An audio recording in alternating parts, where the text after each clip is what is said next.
जरा सोचिए, क्या होगा अगर दुनिया में ताकत का पलड़ा पैसों से खरीदा जा सके। डोनाल्ड ट्रंप का एक नया और काफी विवादित प्रस्ताव है, बोर्ड ऑफ पीस। चलिए इस पर एक नजर डालते हैं, क्योंकि ये ग्लोबल डिप्लोमेसी को हमेशा के लिए बदल सकता है। तो ये एक ऐसी योजना है जो पिछले 75 सालों से ज्यादा से चले आ रहे वर्ल्ड ऑर्डर को सीधी चुनौती दे रही है। अब सवाल ये है कि ये एक बहुत बड़ा नया आइडिया है या फिर एक खतरनाक जुआ। और इस खास क्लब में शामिल होने की कीमत पूरे $1 अरब। जी हाँ, ये एक चौंका देने वाली रकम है जो किसी भी देश को दुनिया के सबसे ताकतवर टेबल पर एक परमानेंट सीट खरीदने के लिए चुकानी होगी। तो आखिर ये बोर्ड ऑफ पीस है क्या? चलिए ये समझते हैं कि कैसे एक आइडिया जो गाजा के पुनर्निर्माण के लिए शुरू हुआ, अब एक परमानेंट ग्लोबल संस्था का रूप लेने की बात कर रहा है। अब देखिए, ये यूएन जैसा बिल्कुल नहीं है जहां हर देश को एक आवाज मिलती है। ये बोर्ड ऑफ पीस एक बहुत ही एक्सक्लूसिव क्लब की तरह होगा।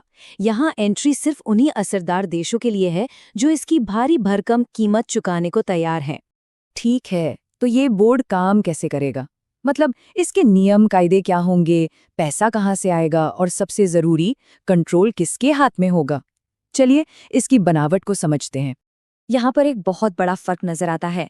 देखिए, यूएन सिक्योरिटी काउंसिल की मेंबरशिप इतिहास पर आधारित है कि सेकेंड वर्ल्ड वॉर कौन जीता था, लेकिन ये नया बोर्ड ऑफ पीस इन सब बातों को किनारे कर देता है। यहाँ पर मेंबरशिप इस बात पर निर्भर करती है कि आपकी जेब कितनी गहरी है, ना कि आपका इतिहास या दुनिया में आपका असर कितना है। और ये चीज फंडिंग के पुराने तरीकों को पूरी तरह से बदल देती है। अभी तक तो ऐसा होता था कि देशों का योगदान उनकी इकोनॉमी के साइज पर तय होता था, लेकिन ये नया मॉडल इस सोच को बिल्कुल पलट देता है। ये एक पे टू प्ले सिस्टम बना देता है जहां आपका राजनीतिक वजन सीधे सीधे $1 अरब की एंट्री फीस से जुड़ जाता है। और सबसे बड़ी बात है कंट्रोल की। सारी की सारी पावर एक ही इंसान के हाथ में होगी, चेयरमैन, जिसके लिए शुरुआत में खुद ट्रंप का नाम है। मेंबरशिप अप्रूव करने से लेकर पैसों के हिसाब किताब तक सब कुछ एक ही व्यक्ति तय करेगा। सवाल ये उठता है कि बिना किसी चेक और बैलेंस के इस ताकत के गलत इस्तेमाल को कैसे रोका जाएगा? अब ये आइडिया अचानक से नहीं आया है। ये ट्रंप की एक सोची समझी विचारधारा का हिस्सा है। उनका दुनिया को देखने का एक खास नजरिया है। आइए देखते हैं कि ये विचार उनकी सोच से कैसे मेल खाता है। पहला और सबसे जरूरी सिद्धांत कि दुनिया में कुछ भी मुफ्त नहीं मिलता।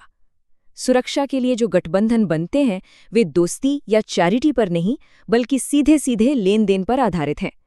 सवाल बस इतना है, आप क्या दे रहे हैं और आपको बदले में क्या मिल रहा है? दूसरा सिद्धांत है सबसे पहले अपना देश। इस नजरिए में ये जो बड़ी बड़ी अंतर्राष्ट्रीय संस्थाएं हैं वो दुनिया की भलाई के लिए बाद में है, पहले अपने देश का फायदा देखें।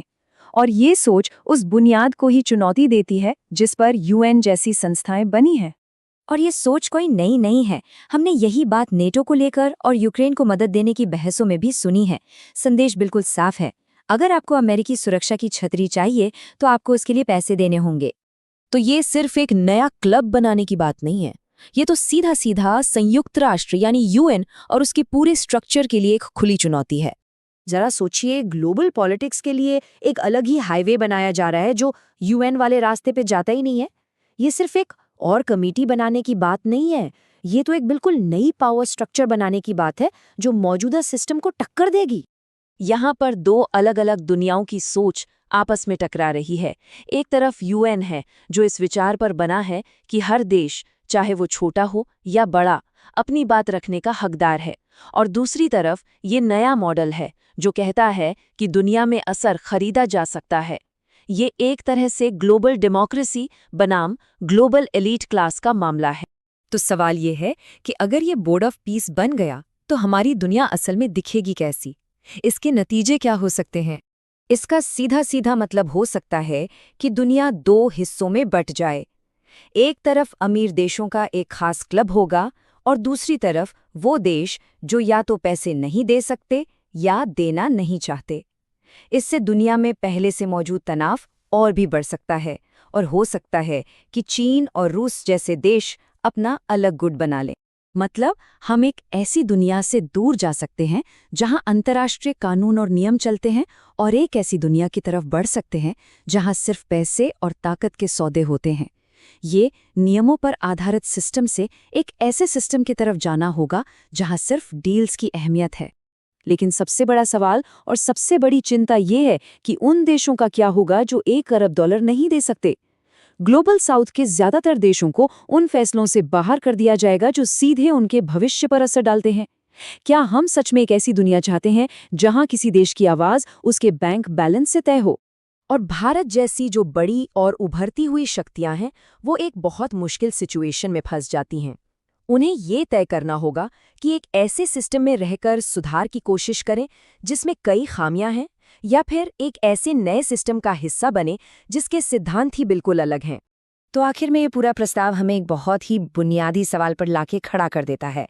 क्या ग्लोबल गवर्नेंस यानी दुनिया को चलाने का हक अब बिकाऊ है? क्या ताकत और फैसले लेने की क्षमता उन लोगों को बेच दी जानी चाहिए जो इसकी कीमत चुका सकते हैं?